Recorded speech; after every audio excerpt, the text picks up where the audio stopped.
Two of the people who had to deal with the consequences of Philip Paul's escape are Sheriff Ozzie Knezovich and the Spokane Interstate Fair Director, Rich Hartzell.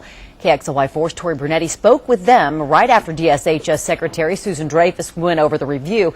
Tori, they still have some major concerns.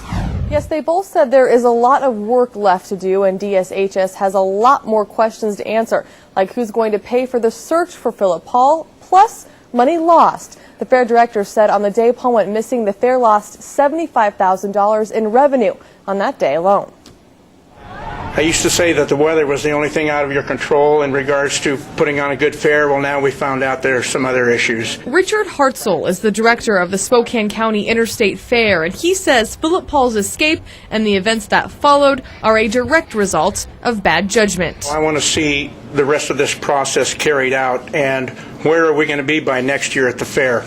We have a lot of credibility to regain with the public. He says in addition to fixing the policies that created a situation where a criminally insane killer could get loose at the fair, DSHS needs to be fiscally responsible for the money Philip Paul cost them. The fiscal impact to us on that day was over $75,000. I am going to submit that along with the sheriff's bill. The sheriff estimates his bill will be over $30,000. In addition to that money, the sheriff wants to see a change in culture at Eastern State Hospital. I'm all for treatment, but I'm also not willing to risk anyone's safety just because we're too concerned about the treatment end and we've forgotten about the safety end. The sheriff says he is pleased with the review so far. What they showed us today is light years ahead of where we were 2 weeks ago. But DSHS has a lot of work to do. I think we have a good breakdown of what happened here, and now we have to make sure that the breakdown doesn't happen again.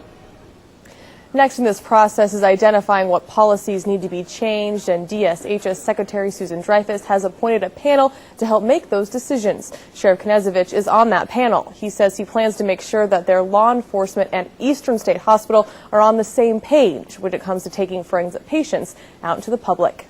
In the studio, Tori Brunetti, KXLY4 HD News.